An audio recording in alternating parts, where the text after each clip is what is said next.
بسم اللہ الرحمن الرحیم، السلام علیکم۔ پروگرام شارح دستور میں آپ کو خوش آمدید کہتے ہیں۔ میں ہوں جاوید اقبال۔ مشرق وسطیٰ میں صورتحال بدستور کشیدہ ہے، اور ظاہر ہے کہ یہ جو صورتحال ہے یہ نہ صرف فریقین کے لیے، پاکستان کے لیے، بلکہ پورے خطے کے لیے بہتر صورتحال نہیں ہے۔ پاکستان بارہا اس صورتحال پر اپنی گہری تشویش کا اظہار کر رہا ہے۔ آج وزارت خارجہ کے ترجمان نے کہا ہے کہ ایم او یو، اسلام آباد ایم او یو کی شکل میں ایک مضبوط بنیاد موجود ہے جس پر آگے کے حوالے سے ایک اتفاق قائم کیا جا سکتا ہے، کیونکہ اسی اسلام آباد ایم او یو کے تحت پھر سوئٹزرلینڈ میں مذاکرات ہوئے، ایک فریم ورک پہ فیصلہ ہوا، اور وہ جو فریم ورک تھا اس پہ مذاکرات ممکن ہیں۔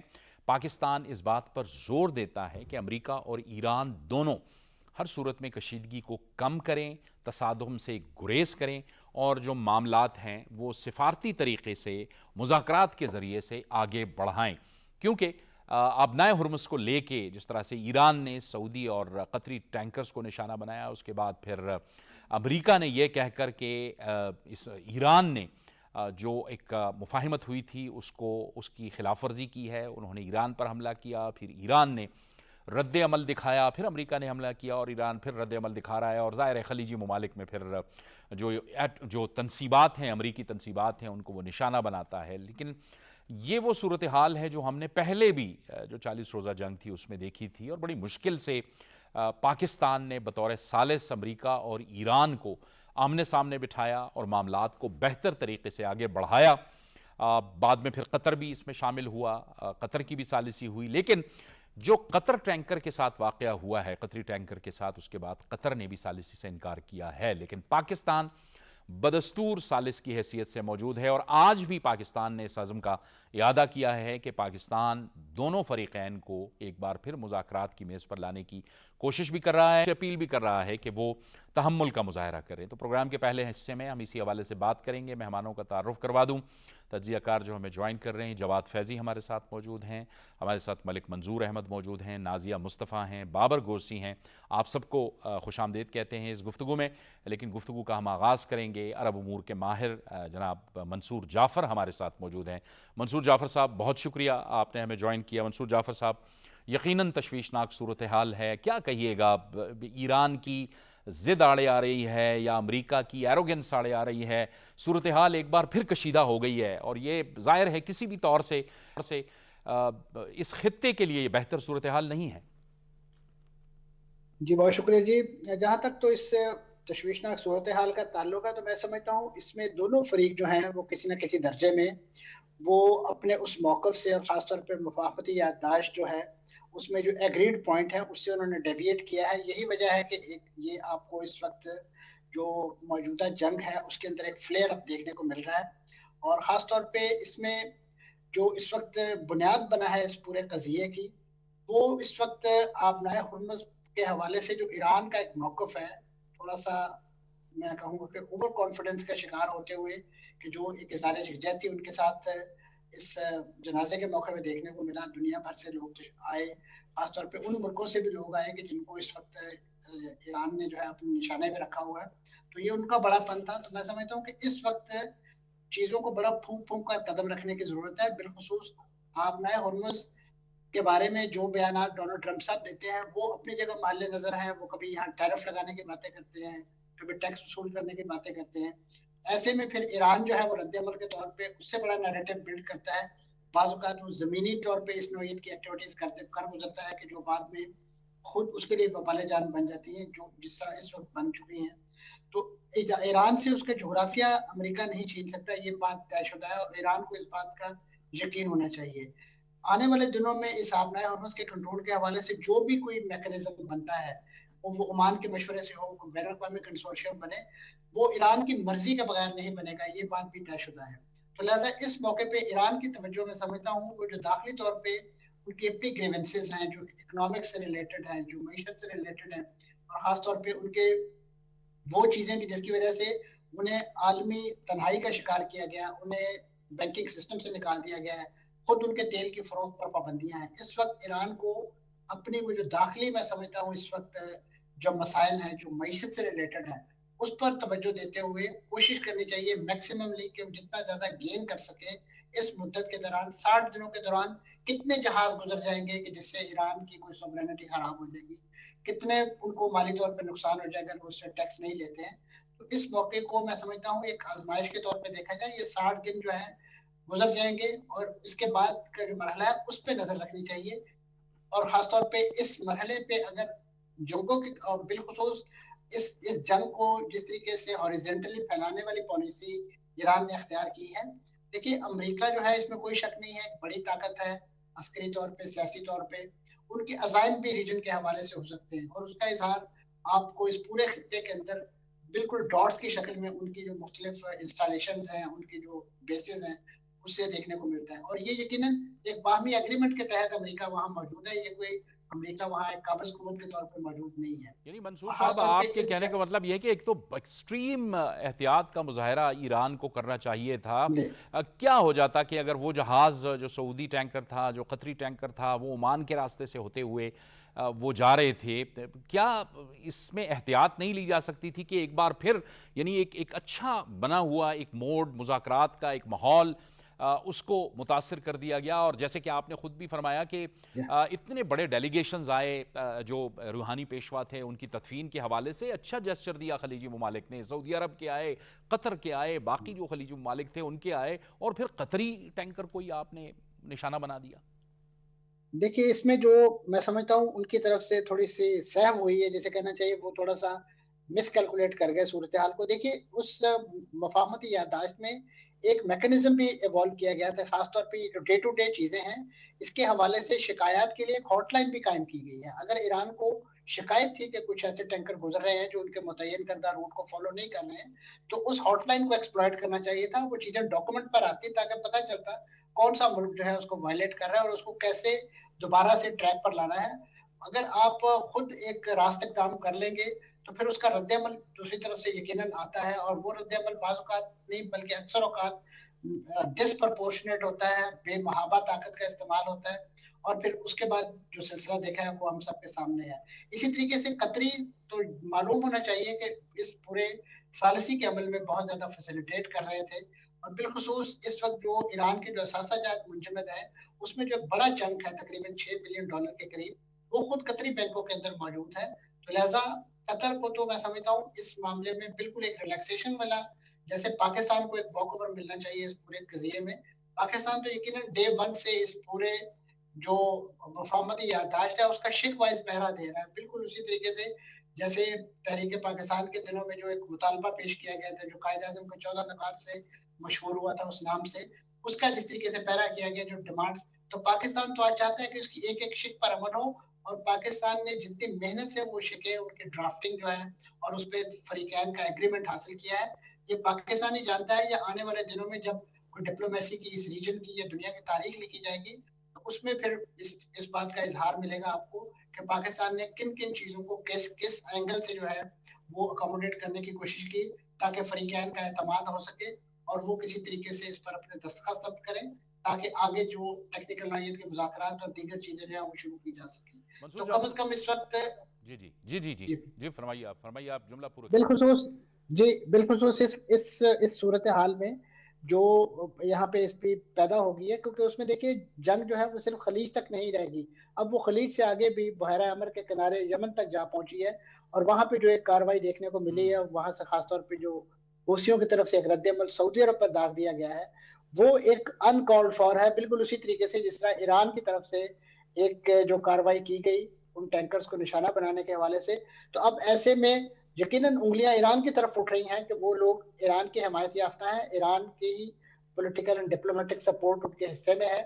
और ऐसी सूरत में ईरान को इस बात का यकीन होना चाहिए, यानी इल्म होना चाहिए कि पाकिस्तान और सऊदी अरब के दरमियान एक डिफेंस पैक्ट भी मौजूद है, और बिल्कुल। पाकिस्तान ड्यूटी बाउंड है सऊदी अरब के हवाले से, उनकी प्रोटेक्शन के हवाले से, हरमैन शरीफैन के हवाले से।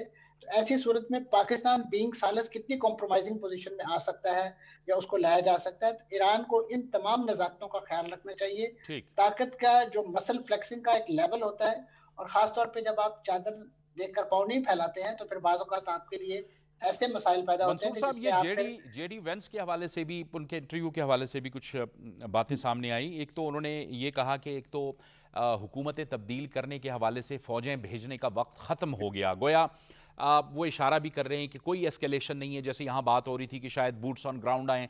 एक बहुत बड़ा, ज़ाहिर है ईरान का बहुत मुश्किल एक जोग्राफिया है और बूट्स ऑन ग्राउंड्स जो हैं उनके लिए भी बहुत बड़ी तादाद चाहिए। एक ये बात आई और साथ में ये भी एक खबर आई कि इस इस्लामाबाद MOU को नाकाम करने के लिए इसराइल ने बहुत पैसा भी लगाया। ज़ाहिर है फेक न्यूज़ के ज़रिए से, गलत ख़बरों के हवाले से जो एक उसने लॉबिंग की है। तो मतलब तो यही है कि अमेरिका भी यही चाहता है कि एस्केलेट ना हो, उसके लिए भी यही बेहतर है और ईरान के लिए भी यही बेहतर है।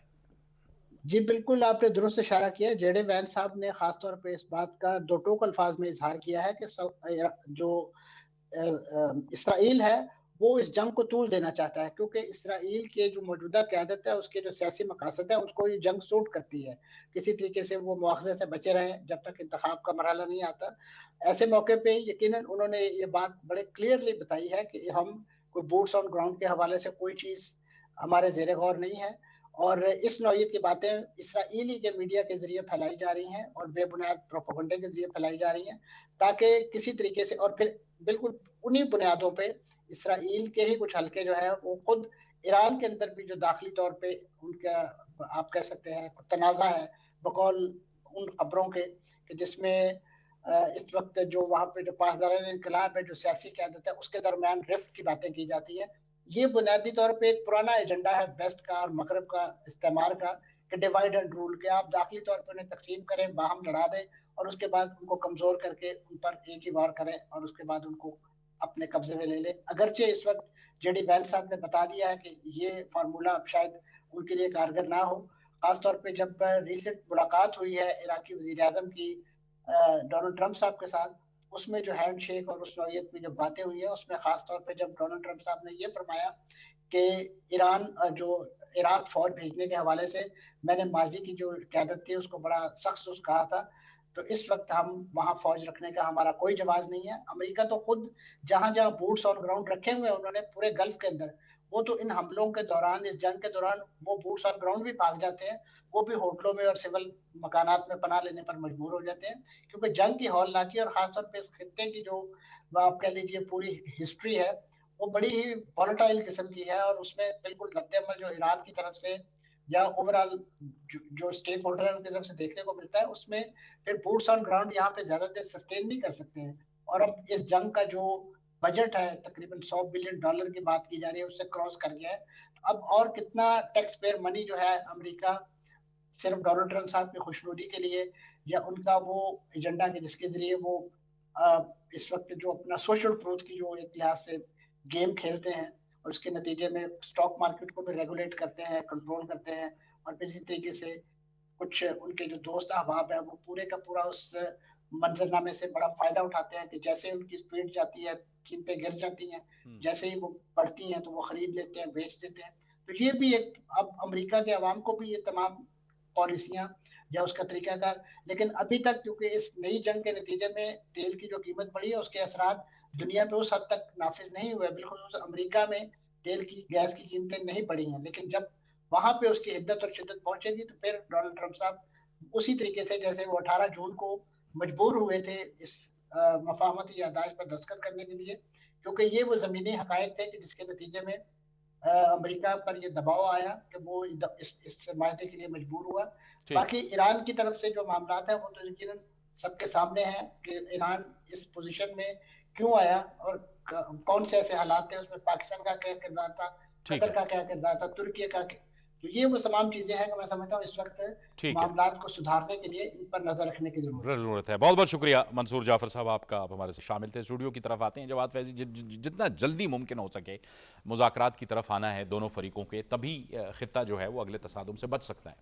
देखिए, मफहूम के एतबार से तो मंसूर जाफर साहब ने मुफस्सल नक्शा भी खींच दिया, किसके क्या फ़राइज़ हैं और किसके क्या हुकूक हैं वो भी बयान कर दिए।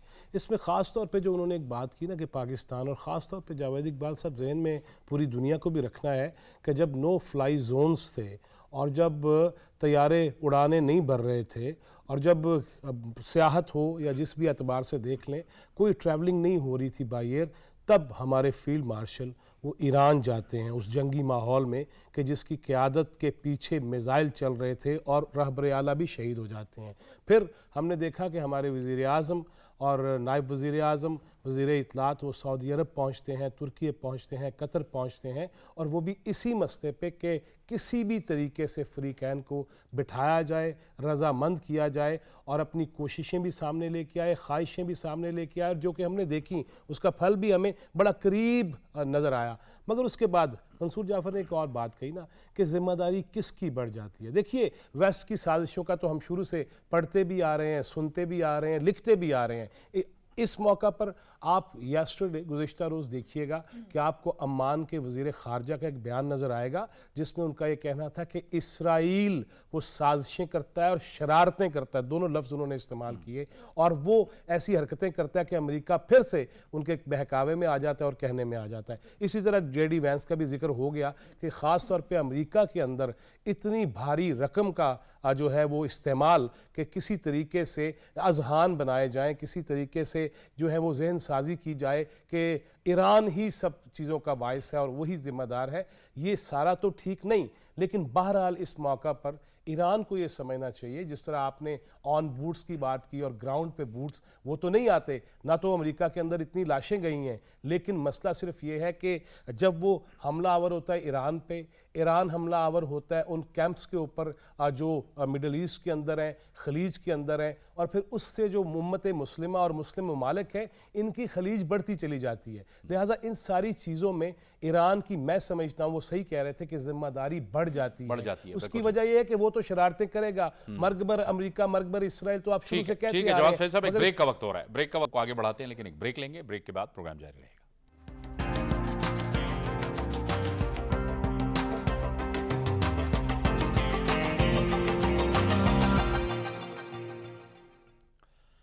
प्रोग्राम में एक बार फिर आपको खुशामदीद कहते हैं, गुफ्तगू को आगे बढ़ाते हैं। मलिक मंजूर साहब, आज वज़ारत ख़ारजा ने भी बताया, तर्जुमान ने भी बताया कि पाकिस्तान जो है वो इस सूरत हाल में इंगेज कर रहा है, मुख्तलिफ ममालिक के साथ इंगेज कर रहा है। वज़ीर आज़म शहबाज शरीफ की कतर के अमीर से बात हुई, इसके साथ साथ जो है वो दीगर रहनुमाओं से भी राब्ते हैं, फिर नायब वज़ीर ख़ारजा, नायब वज़ीर आज़म और वज़ीर ख़ारजा इसहाक़ डार साहब भी राब्ते में हैं। अभी भी वो चीन गए हैं। ज़ाहिर है वो एक आर्टिफिशियल इंटेलिजेंस के हवाले से एक प्रोजेक्ट के इफ्तिताह करने गए हैं, वहाँ पे हो रहा है बहुत बड़ा। पाकिस्तान भी उसका पायनियर रुकन है। तौर पर चीन के साथ भी हमारी मुशावरत हो रही है। चाहते हैं कि तमाम जो ममालिक हैं वो आपस में राब्ते में रहें और इस सिचुएशन को डीएस्केलेट करें। जी शुक्रिया जावेद साहब। देखिए, दफ्तर खारजा का जो बयान है पाकिस्तान की जो मुस्तकिल खारजा पॉलिसी है उसकी रिफ्लेक्शन है, क्योंकि पाकिस्तान का तो एक प्रिंसिपल स्टांस है कि जो तनाज़ात है उसका हल जो है वो जंग से नहीं है, तसादम से नहीं है, ताकत के इस्तेमाल में नहीं है, बल्कि पुरअमन सफारतकारी में है, डायलॉग में है और डिप्लोमेसी में है। और यही बात पाकिस्तान ने आगे बढ़ाई है। देखिए, जो इस्लामाबाद MOU है जिसका हवाला आज भी दफ्तर खारजा के तर्जुमान ने दिया है, ये वाज़ेह एक इंडिकेशन है कि जो माजी में जो सफारती एक पेशरफ्त हुई है और जिसमें इस्लामाबाद MOU का एक कलीदी किरदार है, मुस्तकबिल में भी मैं समझता हूँ कि एतमाद साजी को आगे बढ़ाने के वाले से इस्लामाबाद MOU का जो किरदार है वो बड़ा बढ़ के सामने आ सकता है। और उनका ये कहना भी बिल्कुल दुरुस्त था कि ये MOU ना ख़त्म हुआ ना गैर मौसर हुआ है। तो पाकिस्तान की सफारती कोशिशें डिप्लोमेटिक फोरम पर वो जारी सारी, और पाकिस्तान ने जिस तरह आपने इनिशियल बाग में कहा कि जो दोस्त ममालिक हैं उनको इंगेज किया है। देखिए, पाकिस्तान ये चाहता है कि जो नई जंग है, ये जो अस्करी तसादम है, ये पूरे मशरक़ वस्ता को अदम इस्तेकाम का शिकार कर सकता है, और जो इसके मुआशी असरात है वो बहुत नेगेटिव हो सकते हैं। क्योंकि देखिए, पूरी दुनिया में जो अबनाए हुर्मत से जो तेल की तजारत है, 20% पूरी दुनिया का वो यहाँ से गुजर के जाता है। तो जब भी वहाँ कशीदगी होती है तो जो सप्लाई चेन है वो मुतासर होती है, और जिसकी वजह से उसकी जो कीमतें उसमें इजाफा होता है, कशीदगी में इजाफा होता है, और गैर यकीनी जो ये अभी आप देख रहे हैं कि दोबारा इजाफा हो गया है, वहाँ पे फिर जहाज रुक गए, जी बिल्कुल रुक गए। तो ये सारी जो सूरत हाल है ज़ाहिर है कि बड़ी पेचीदा है, और इसमें मैं समझता हूँ कि अमेरिका और ईरान अब दोबारा मुज़ाकरात पे अगर एग्रीड होते हैं तो पाकिस्तान की जो मीडिएशन है, जो फैसिलिटेशन है, पाकिस्तान उसके लिए तैयार है। पाकिस्तान कभी भी उससे दस्तबरदार नहीं हुआ, और पाकिस्तान ने कभी भी ना अमेरिका के हवाले से कोई इस तरह उनकी हमायत किया, ना ईरान की तरफदारी की, बल्कि हमारी जो फॉरेन पॉलिसी है वो बड़ी बैलेंस है, इम्पार्शल है, और यही वजह है कि दोनों जो फ़रीक़ैन है उनका एतमाद हमें हासिल है। आज भी जो दफ्तर खारजा कहा कि जो फ़रीक़ैन है वो तमल का मुजाहरा करें, रिस्टेन का मुजाहरा करें, और जो फ्लेक्सिबिलिटी है उसका मुजाहरा करें, और जो एतमाद साजी की कोशिश है उसको आगे बढ़ाएं। क्योंकि अगर दोनों ताकत का इस्तेमाल करें کریں گے اور کنٹروورشل سٹیٹمنٹ دیں گے اور رکاوٹیں کھڑی کریں گے تو لامحالہ جو صورتحال ہے اس پورے خطے کی وہ زیادہ وہ اسی خراب ہو طرح سکتی پھر ہے. تصادم کی طرف جائے جی، گی نا. تصادم کی لیکن جگہ لہٰذا اس لیے نازیہ دونوں کو تحمل کا بھی مظاہرہ کرنا ہوگا اور تھوڑا آگے بڑھنا ہوگا. لیکن بڑی مشکل سے یہ مذاکرات اس لیول تک اور اس نہج تک پہنچے ہیں. بالکل جاوید صاحب آپ نے درست کہا کہ دیکھیے اس کے علاوہ کوئی آپشن نہیں ہے. جو میڈییٹر تھے جس میں پاکستان اور قطر کی ہم بار بار بات کرتے ہیں, قطر نے گو کہ تھوڑا سا اپنے آپ کو پل بیک کیا اس میڈییشن والے معاملے سے, کیونکہ جو چیزیں ہو چکی ہیں تو پھر انہوں نے کہا کہ ٹھیک ہے اپنے معاملات خود دیکھ لیں. لیکن پاکستان کی جتنی کوششیں ہیں پاکستان سمجھتا ہے کہ اس کو کنٹینیو رہنا چاہیے تاکہ معاملات کو بہتری کی طرف لے جایا جا سکے. ہم نے پہلے بھی اس پہ بات کی تھی کہ پاکستان کا جو میڈییٹر کا رول ہے وہ اپنی جگہ پہ قائم رہے گا, لیکن جو رسپانسبلٹی کی ہم بات کرتے ہیں وہ دونوں طرف سے شو ہونی چاہیے. وہ ایران کی طرف سے بھی ہونی چاہیے اور امریکہ کی طرف سے بھی ہونی چاہیے. جیسا کہ آپ نے اپنے انٹرو میں کہا کہ معاملہ بہتری کی طرف پہلے جا رہا تھا. ہم نے دیکھا سوئٹزرلینڈ میں جو ایم او یو پہ سائن ہوا اس کے بعد کچھ چیزیں طے کر لی گئیں, کچھ معاملات پہ ایگری کر لیا گیا. اس کا ایک آرٹیکل 5 کے تحت یہ طے پایا تھا کہ ایران جو ہے جو وہاں پہ جتنے بھی تجارتی جو آئل ٹینکرز وہاں سے گزریں گے ان کو مینیج وہ کرے گا. لیکن یہاں پہ انہوں نے کچھ اس کو مس انٹرپریٹ کیا ہے. جو آئی آر جی سی کے لوگ ہیں انہوں نے یہ سمجھا کہ شاید جو رستہ ہم بتائیں گے اسی متعین کیے ہوئے رستے سے وہ گزریں گے, جبکہ ایسا نہیں ہوا. قطر کا جو وہاں پہ تجارتی جو شپ وہاں سے گزر رہا تھا انہوں نے اس کو اٹیک کیا, اور دوسرا جس پہ اٹیک ہوا وہ سعودی عرب کا تھا. جب ان دونوں کے اوپر ہوا تو ریٹیلیٹ کیا امریکہ نے, پھر معاملہ وہاں سے ایسکیلیٹ کر گیا. اور پھر ہم نے دیکھا کہ ایران نے تو صرف 2 آئل ٹینکرز کو نشانہ بنایا جو کہ سعودی عرب اور قطر کا تھا, بٹ امریکہ نے جو ان کے اوپر پہلے دن, دوسرے دن اور تیسرے دن جو اٹیکس آئے ان کی تعداد اگر آپ دیکھیں پہلے دن 70 ہوئے, پھر 80 کے قریب ہوئے, پھر 92 پلس تک ہوئے. آپ ان کو کیلکولیٹ کر لیں کہ کتنے زیادہ اٹیکس وہاں پہ ہوئے. اور کل کی خبروں کے مطابق وہاں پہ کوئی 50-70 کے قریب جو وہاں پہ اور بھی جوان ہیں وہ وہاں پہ شہید ہوئے ہیں. بہت زیادہ ڈیمیج ہوا ہے وہاں پہ ایران میں. گو کہ اس طرح سے چیزیں رپورٹ نہیں ہوتی کیونکہ ان کی ایک ریزیلینس ہے ایران کی, وہ سمجھتا ہے کہ ہمارے پہ جتنا بھی ٹف ٹائم آئے گا ہم اس کا رسپونڈ کریں گے. لیکن یہاں پہ جاوید صاحب ایک کویسچن ضرور اٹھتا ہے.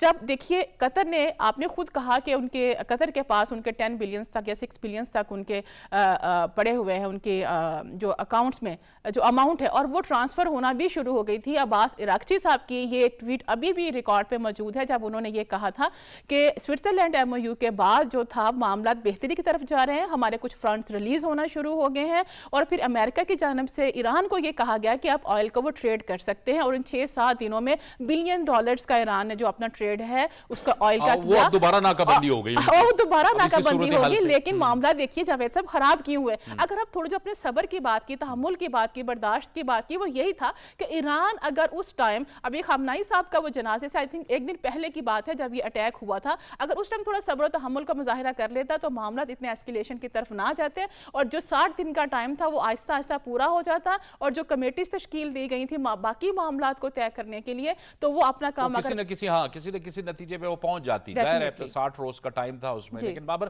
اس میں ہم نے دیکھا کہ بڑے اچھے جیسرز آئے خلیجی ممالک کی طرف سے. سعودی عرب کا وفد وہاں گیا, عراق کا وفد گیا, وہاں پہ مصر سے لوگ آئے, اس کے ساتھ ساتھ قطر سے ڈیلیگیشن آیا.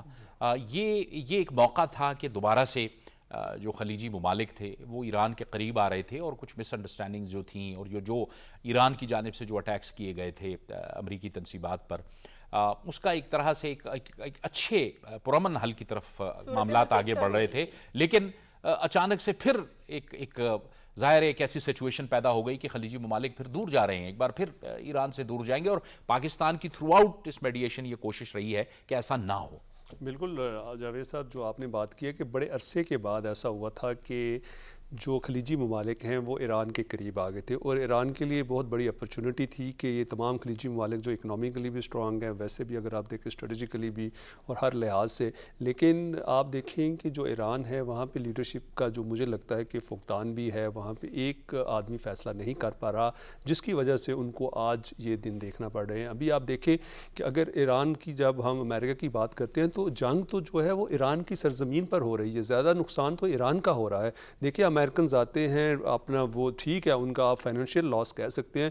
آپ دیکھیں ان کی جو ہیں اگر آپ ہم بات فوجیوں کی کر لیں یا ان کی تنصیبات کی کر لیں یا دوسروں کی کر لیں, ان کی نہ تنصیبات کا نقصان ہو رہا ہے, نہ ان کا جانی نقصان ہو رہا ہے, نہ مالی نقصان ٹھیک آپ کہہ سکتے ہیں. لیکن ایران کو اب جو ہے یہ خیر ابھی جانی نقصان تو ہوا ہے جی وہ ہوا ہے, لیکن وہ اس طرح جی امریکی فوجی ہلاک وہ ہوئے ہیں دیکھیں جس طرح رپورٹ کیا ہے امریکہ جی نے, نہیں بہت بڑا وہ ان کا نقصان ہے. آپ کی بات ٹھیک ہے, لیکن میں یہ کہہ رہا ہوں کہ جس طرح ایران کا نقصان ہو رہا ہے اس اگر آپ دیکھیں وہ اس تعداد کے حوالے سے نہیں ہو رہا. تو اگر یہ جی ہاں جی تو بات یہ ہے کہ اب ایران جو ہے بالکل اس کو جس طرح میرے تمام جتنے کولیگز ہیں انہوں نے بات کی ہے کہ تحمل کا مظاہرہ کرنا چاہیے. تحمل کا یہ ہے کہ آپ سفارتکاری سے تمام چیزیں حل کریں. آپ کے پاس جو انہوں نے آپشن دی ہے اتنا اچھا ایم او یو تھا جس میں 98% اگر آپ کہہ سکتے ہیں تو وہ ایران ون ون پوزیشن میں تھا. اس کے جو فنڈز سے ریلیز ہو رہے تھے اس کا آبنائے ہرمز پہ پورا کنٹرول تھا, اس کا خلیجی ممالک کے ساتھ تمام چیزیں ہو رہی تھی, اس کی جو آئل ریزروز تھے ان کو ٹریڈ کی اس کو پرمیشن مل رہی تھی. تو آپ یہ دیکھیں کہ تمام کی تمام چیزیں ان کے حق میں ہو رہی تھی اور تمام دنیا یہ کہنے پر مجبور ہو گئی تھی کہ ایران جو ہے وہ اپنے موقف پہ ٹھیک رہا اور آج وہ سرخرو ہوا. لیکن پوری ہمدردیاں ان کے ساتھ تھی نا, ابھی آپ دیکھیں کہ ابھی جی اب آپ دیکھیں ایک مہینہ ہو گیا, تمام لوگوں کا جو نیریٹو ہے آپ دیکھ لیں, نیو یارک ٹائم کا دیکھ لیں, واشنگٹن پوسٹ کا دیکھ لیں, ٹی آر ٹی کا دیکھ لیں, سی این اے کا دیکھ لیں, اس طرح رشین جو ٹی وی ہے اس کا دیکھ لیں, ایون آپ یہ جو ہے جو چائنیز ٹی وی ہیں ان کا دیکھ لیں, تمام کے تمام جو لوگ ہیں وہ یہ کہہ رہے ہیں کہ ایران جو ہے ان کو فلیکسیبلٹی کا مظاہرہ کرنا چاہیے. کیوں کرنا چاہیے؟ کیونکہ تمام کی تمام چیزیں جو ہیں وہ بالکل ٹھیک ہیں, جو اسلام آباد اکارڈ ہوا ہے, جو ایم او یو ہوا ہے اس کے مطابق کرنا چاہیے. اور دوسری یہ ایک بات ہے کہ جس طرح آپ نے کہا کہ اگر ان کے ٹینکرز آ رہے تھے یا ان کے جہاز آ رہے تھے تو ان کو ایران کو ان کو تباہ کرنے سے کوئی فائدہ نہیں ہوا, الٹا نقصان ہوا ہے. جو ان کے درمیان ٹرسٹ تھا وہ بھی اب مسٹرسٹ میں جو ہے ڈیفیسٹ میں چلا گیا ہے. تو اس لیے ابھی آج آپ دیکھ سکتے ہیں کہ ایران جو ہے اس کی تمام لیڈرشپ جو ہے وہ اب یہ سوچنے پر مجبور ہو جائے گی. دیکھیں جنگیں تو کسی بھی چیز کا حل نہیں ہے, الٹیمیٹلی تو آپ نے ٹیبل ٹاک کرنی ہی کرنی ہے. اگر ایران جو تھا ایران چاہتا ہے کہ جس طرح فیبرری میں جو مذاکرات سٹارٹ ہوئے آپ جولائی آ گئے, تو اگر یہیں سے دوبارہ سے زیرو سے سٹارٹ ہوں گے تو پھر تو اس کا حل آپ کو کہیں پہ بھی نظر نہیں آتا. تو اس کا نقصان کس کو ہو رہا ہے؟ اس کا نقصان پورے خطے کو ہو رہا ہے, اور خاص کر جو یہاں سے جس طرح 30% جس طرح ملک صاحب نے بات کی ہے کہ تمام آئل ریزروائر جو ہیں وہ اس سائڈ کو آتے ہیں, تو وہ ان ممالک کا ہو رہا ہے جو جس طرح ہم پاکستان اس کا امپیکٹ آ رہا ہے. دیکھیں مہنگائی ہو رہی ہے اس وقت جو ہے عالمی مارکیٹ میں تیل کی قیمتیں بھی بڑھ گئیں, نقصان تو ہو رہا ہے, اور یہ امپیکٹ جو ہے یہ بالکل پوری دنیا تک جائے گا. یہ بالکل آپ درست کہہ رہے ہیں. یہ تو ہم جو امریکہ اور ایران کے درمیان کوئکلی کیونکہ ہمیں اپنے اگلے موضوع کی طرف جانا ہے. سب دوستوں نے جو بات کی کہ خدا نہ خواستہ ہم کسی ایک ملک کی طرفداری کی بات تو نہیں کر سکتے, نہ کر رہے ہیں, لیکن ایشو پھر وہی ہے کہ اگر آپ انتقام کی بات کریں گے, جنازے کے موقع پہ لوگ جذباتی ہوتے ہیں, لیکن اس وقت یہ چاہیے تھا کہ اپنے ہارڈ لائنرز کو تھوڑا سا کنٹرول کر دیں, اپنی چیزیں پہلے پکڑ لیں, اپنے ایسٹس جو ہے وہ بحال کروا لیں, اپنے لوگوں کا خیال رکھیں. جذباتی نعروں سے زندگی میں کوئی مسئلہ حل نہیں ہو سکتا. جو ایک موقع آپ کو مل گیا ہے اس اسلام آباد ایم او یو کے زیر اہتمام, اس موقع کو آپ یوٹیلائز کریں اپنے عوام کے لیے. بالکل بڑے بھائی پاکستان کا خیال رکھیں جو چاروں طرف سے فتنۃ الخوارج, فتنۃ الہندوستان, اسرائیل, لیکن وہ آپ کے ساتھ کھڑا ہے. بالکل صحیح. اب ہم جواد فیض صاحب اگلے موضوع کی طرف جائیں گے. آزاد جموں کشمیر کے حوالے سے بات کریں گے. آزاد جموں کشمیر میں جو گہما گہمی ہے وہ اس وقت عروج پر ہے. تمام جو سیاسی جماعتیں ہیں وہ اپنی کیمپین جاری کیے ہوئے ہیں. امیدوار جو ہیں وہ بھی بہت متحرک نظر آ رہے ہیں, اور اس کے ساتھ ساتھ جو پاکستان کی جو مین جو سیاسی جماعتیں ہیں ان کی قیادت بھی آپ کو نظر آ رہی ہے. بلاول بھٹو زرداری پہنچے ہوئے ہیں, آزاد جموں کشمیر میں موجود ہیں. میاں نواز شریف جو کہ مسلم لیگ نون کے قائد ہیں وہ بھی ہمیشہ سے کشمیر کے انتخابات میں بڑے متحرک نظر آتے ہیں. ان کا دورہ بھی وہاں پر متوقع ہے. جو سیاسی جماعتوں سے تعلق رکھنے والے لوگ ہیں وہ بھی اپنی کیمپین میں تیزی لا رہے ہیں. عوام سے ان کا جو ایک انٹریکشن ہے, جو رابطہ ہے, اس میں بھی اضافہ ہو رہا ہے, اور اس کے ساتھ ساتھ سیاسی جوڑ توڑ بھی جاری ہے. تو اس حوالے سے ذرا ہم بات کریں گے.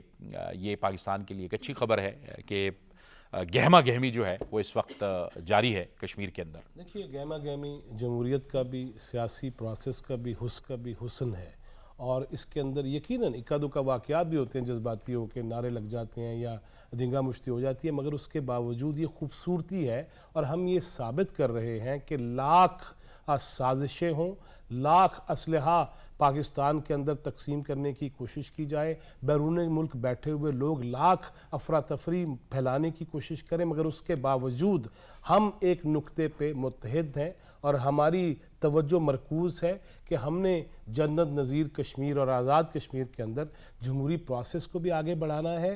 हक़ ख़ुद इरादियत के साथ साथ ये जो यहाँ के लोगों का अपनी क़यादत को चुनने का एक हक़ है, और मैं समझता हूँ हक़ के साथ साथ फ़र्ज़ है कि वो ऐसे उम्मीदवार को चुने जो उनके इलाके की बेहतरी के लिए, जो मसाइल के हल के लिए अपना किरदार अदा कर सके। तो ये तो होना चाहिए। और ख़ास तौर पे देखिए इंटरनेशनली जब हम खित्ते की बात करते हैं, जब हम अपने इलाकाई मामलात की बात करते हैं, जब हमसायों की बात करते हैं, उन हालात में जमहूरियत का ये जो प्रोसेस है और इंतखाबी अमल जो है इसको आगे बढ़ाना ये पाकिस्तान की एक बहुत बड़ी कामयाबी है। और मैं तो ये समझता हूँ कि न सिर्फ बिलावल भुट्टो जरदारी साहब या मियाँ साहब, बल्कि हर शख्सियत को वहाँ जाना चाहिए। मीडिया पर्सनैलिटीज़ भी जाएंगी डेफिनेटली, और जाना चाहिए ताकि हम ये दिखा सकें कि दुश्मन जो प्रोपेगेंडा करता है चंद फुल जड़ियों के बायस पाकिस्तान या आज़ाद कश्मीर के हवाले से, वो असल चेहरा भी दिखाएं। और आप जावेद भाई, मैं और आप कई दफ़ा वहाँ जाके प्रोग्राम्स कर चुके हैं, पूरी कंपेन भी दिखाते रहे कि कैसे कैसे कौन सी जमात आगे बढ़ रही है। लिहाजा मैं समझता हूँ कि ये एक बेहतरीन मौका है हमारी सियासी क़यादत के लिए, हमारी रियासत के लिए, और मीडिया की ज़िम्मेदारी भी इसमें आती है कि वो चेहरा दिखाया जाए जो खूबसूरत है, जो असल है। चंद काली भेड़ें जो हैं उनकी वजह से जो इंटरनेशनली प्रोपेगेंडा किया जाता है उसको रद्द करने की जरूरत है। और अंदरूनी मुल्क भी ज़बानी कंट्रोल होनी चाहिए। और शरंगेजी के बावजूद जिसको लोगों ने कोई लिफ्ट नहीं कराई, कोई लोगों ने तवज्जो नहीं दी, एक मुतहर्रिक सियासी मुहिम हमें वहाँ पे नज़र आ रही है। ये एक अच्छी बात, बहुत अच्छी बात। खुशाइंद पेशरफ्त जावेद साहब, देखें जो मुट्ठी पर अनासर है शर प्रसाद, वो बिल्कुल इंतखाबी अमल में रुकावट नहीं डाल सकते। देखें जो रियासती रेट है बरकरार है, वफाकी हुकूमत मुकम्मल ताउन कर रही है आज़ाद कश्मीर हुकूमत, और तमाम इदारे जो हैं वो एक पेज पे है। तो मैं समझता हूँ कि जिस तरह फैज़ल साहब ने बिल्कुल दुरुस्त कहा कि जो डेमोक्रेटिक प्रोसेस है, जो जमहूरी अक़दार हैं, उसको आगे बढ़ाने की ज़रूरत है। और इस इंतखाबी अमल से जमहूरियत भी मजबूत होगी, जमहूरी जो अक़दार है वो भी मजबूत होगी, और हर सियासी जमात के खाके को इंतखाबी मुहिम चलाए।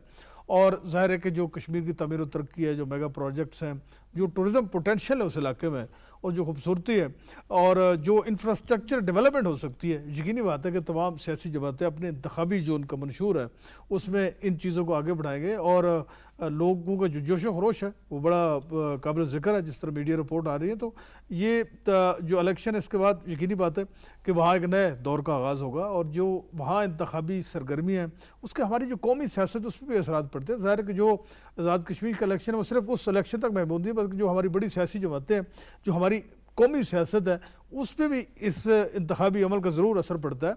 और जो जमातें हैं वो इंतखाबी अमल को शफाफ बनाने के हवाले से जो इलेक्शन कमीशन और जो दीगर अदारे बड़ा कोऑपरेट कर रहे हैं, जैसे लॉ इन्फोर्सिंग एजेंसीज हैं, पुलिस है, रेंजर है। जी हाँ साहब, आज चीफ जस्टिस ऑफ पाकिस्तान से आज़ाद जम्मू कश्मीर के जो सुप्रीम कोर्ट है उसके बाद अफसरान ने, ज़िम्मेदारान ने मुलाकात भी की है ताकि बताया जा सके कि आज़ाद कश्मीर, और मेरे ख्याल में ये एक बड़ा अच्छा मैसेज आएगा हमारे उस अजली दुश्मन को, क्योंकि देखें चंद अनासर को जिस तरह वो उसकी पस पर्दा जितने भी इतलात है, ज़ाहिर जो इंटेलिजेंस रिपोर्ट है वो तो सामने मंजर आम पे आ जाती हैं कि वो चंद अनासर जो एंटी पाकिस्तान एलिमेंट्स हैं वो वहाँ अमन आमा को ख़राब करने के हवाले से उनको जो बैरूनी हमायत हासिल है और जो स्पॉन्सर्ड एक उनको तायद मिल रही है, उससे भी एक हवा निकल जाएगी। उसकी वजह यह है कि उन लोगों को प्रोवोक करने में और वहाँ के अमन आमा को ख़राब करने में जिस तरह वो इस्तेमाल कर रहे हैं, और जिस तरह मैं समझता हूँ हमें ज़रूर अप्रिशिएट करना चाहिए लॉ इन्फोर्सिंग एजेंसीज़ को, पाक फ़ौज को, रेंजर को, FC को, आज़ाद कश्मीर की पुलिस को। देखें कि निहत्ते लोगों के साथ जो इस तरह का उनका एक सलूक रहा है, तो ऐसे लोगों के साथ बिल्कुल एक ज़ीरो टॉलरेंस की जो पॉलिसी इख्तियार की और रियासत की अमलदारी होनी चाहिए, बिल्कुल सही है। लेकिन नाज़िया, कश्मीरी अवाम ने यह फैसला किया है कि जमहूरी सियासी तरीक़े से निज़ाम को आगे बढ़ाना है और तरक्की के सफ़र में हम सफ़र होना है। बिल्कुल इसी तरह से ये देखिए, हमें चंद एक लोग नज़र आते हैं जो कि इंतशार फैलाते हुए नज़र आ रहे होते हैं, बट लेकिन मेजॉरिटी जो लोगों की है वो वहाँ पर बहुत पुरअमन लोग हैं, बहुत पाकिस्तान से, हमारी फोर्सेस से सब प्यार करने वाले लोग हैं। ऐसी वहाँ पे कोई बात नहीं है। ये तो दुश्मन ने एक अपना प्रोपेगेंडा वहाँ पे कुछ लोगों के ज़रिए से पेनिट्रेट कराने की कोशिश की है, जो कि इंशाल्लाह बुरी तरह नाकाम हो जाएगा। और हमारी फोर्सेस जो हैं वो बहुत चौकन्ना है और नज़र रखे हुए हैं कि कौन से ऐसे अनासर हैं कि जो कि ख़राबी या इंतशार पैदा करने की कोशिश करते हैं। अगर हम बात करें इलेक्शन की डेफिनेटली हमने जीबी इलेक्शन में देखा कितनी गहमा गहमी थी, पीपल्स पार्टी की बात करें, नून लीग की बात करें, पीटीआई की बात करें और दीगर जो आज़ाद उम्मीदवार वहाँ पे थे, हमने बहुत गहमा गहमी देखी। इसी तरह से हम देख रहे हैं कि अभी आज़ाद कश्मीर में भी बिलावल भुट्टो जरदारी ने 17 से लेकर 24 तारीख तक अपने कुछ 4 से 5 बड़े जलसों का जो है वो शेड्यूल दे दिया है उन्होंने, जिनसे वो खिताब करेंगे। इसी तरह से मियां नवाज शरीफ भी वहाँ पे जाएंगे और दीगर लीडरान जो हैं इस पार्टी के वो भी वहाँ पे जाएंगे। तो लोगों में एक जोश और वलवला, और जो आज़ाद उम्मीदवार हैं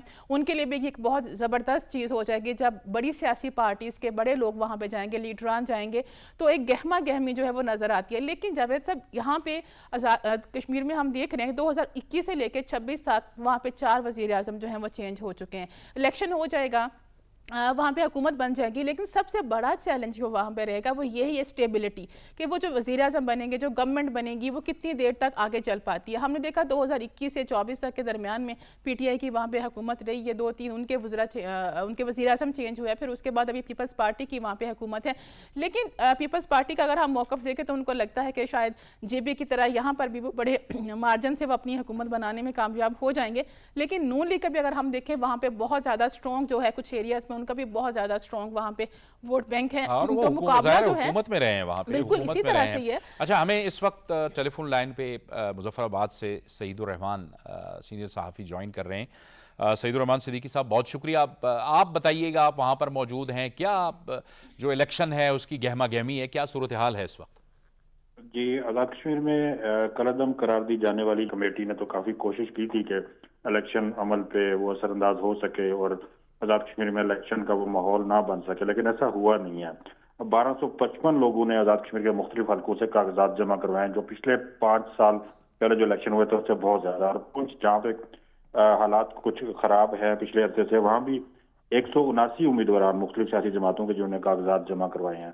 तो जोशो खरोश तो है। बिलावल भी आज़ाद कश्मीर आए हुए हैं, बड़ी भरपूर किस्म की कारण मीटिंग्स हो रही हैं, गो के इलेक्शन कमीशन ने ज़ाब्ता अखलाक जारी किया हुआ है, बहुत ज़्यादा गैदरिंग आप इकट्ठी नहीं कर सकते, लेकिन फिर भी कुछ जलसे वो एडवांस इजाज़त लेके ज़िली इंतजामिया से या इलेक्शन कमीशन से वो बड़े जलसे कर रहे हैं और लोगों ने बड़ा इस्तकबाल किया। पिछले अरसे में वज़ीर अमूर कश्मीर आए थे, कोहाला ब्रिज पे बहुत बड़ा उनका इस्तकबाल हुआ था। मुस्लिम लीग की वो इलेक्शन कैंपेन के हवाले से आए थे और एक लंबी लाइन थी गाड़ियों की, पाकिस्तान के परचम थे। और इस इलेक्शन में जो खास बात वो ये है कि तमाम सियासी जमातें, पीपल्स पार्टी हो या मुस्लिम लीग नून हो, मुस्लिम कॉन्फ्रेंस हो या जमात इस्लामी हो, नारा ज्यादातर लोगों का पाकिस्तान है, पाकिस्तानियत है, कश्मीर के पाकिस्तान के साथ रिश्ते हैं। जो कलअदम एक्शन कमेटी की कुछ सरगर्मियों की वजह से कुछ सवाल उठना शुरू हो गए थे कि शायद आज़ाद कश्मीर के अंदर कोई ऐसी फजा बन रही है कि खुदा न खास्ता लोग इलाके पाकिस्तान या पाकिस्तानियत के हवाले से जो है ना वो शायद मायूस हो रहे हैं। ऐसा बिल्कुल नहीं है। आज़ाद कश्मीर में मौजूद और मुसलसल इस अरसे में रिपोर्टिंग करता रहा हूँ, पुंछ में भी और मुजफ्फराबाद में इस वक्त मैं खुद मौजूद हूँ।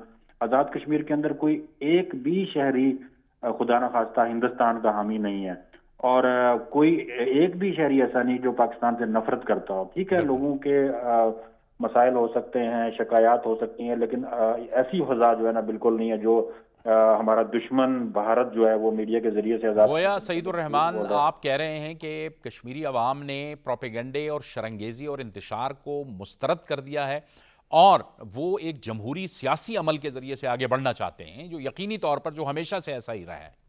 बिल्कुल बिल्कुल। देखें, आज़ाद कश्मीर में तो ये एक आज़ाद कश्मीर का हुस्न है कि यहाँ शुरू से जमहूरी कल्चर मौजूद है, बाकायदगी से इंतखाबात होते हैं, कभी भी यहाँ पे कोई आमराना निज़ाम मुसल्लत नहीं रहा। जमहूरी तो यहाँ का हुस्न है और लोग ये समझते हैं कि भाई ये कौन सी एक्शन कमेटी है कि जो इलेक्शन के अमल को रोकने पे आ रही है, ये कौन से अवामी हकूक है कि आप वो जो एक रास्ता है तब्दीली का रास्ता और एक ऐवान है आपका मुंतखब ऐवान जहाँ से तब्दीली आनी है, जहाँ से लोगों को राइट्स मिलने हैं, आप उसके रास्ते में रुकावट पैदा करें और जानबूझ के वो दिन आप रखते हैं, तारीखें जो रखते हैं एहतजाज की, वो इलेक्शन के करीब करीब की रखते हैं और फिर आप ऐलान करते हैं कि भाई अमल में लोग शरीक ना हो। लोगों ने तो पहचान लिया है आज़ाद कश्मीर में। अगर आप असल हालात देखें, मैं मुजफ्फराबाद में हूँ, मार्केट्स मुकम्मल खुली, लोगों ने इनको मुस्तरद कर दिया। मीरपुर में सिर्फ 1 दिन की हड़ताल हुई, दिनभर में आधा दिन लोगों ने स्ट्राइक की है। तो लोग तो इनसे पूछते हैं कि भाई आप कहते हैं कि महाजिन मुकीम पाकिस्तान जो है सीटें वो खत्म हो जाएं, आप कहते हैं इलेक्शन हो, ये कौन से अवामी हकूक हैं और ये कौन सा अवामी मसला है?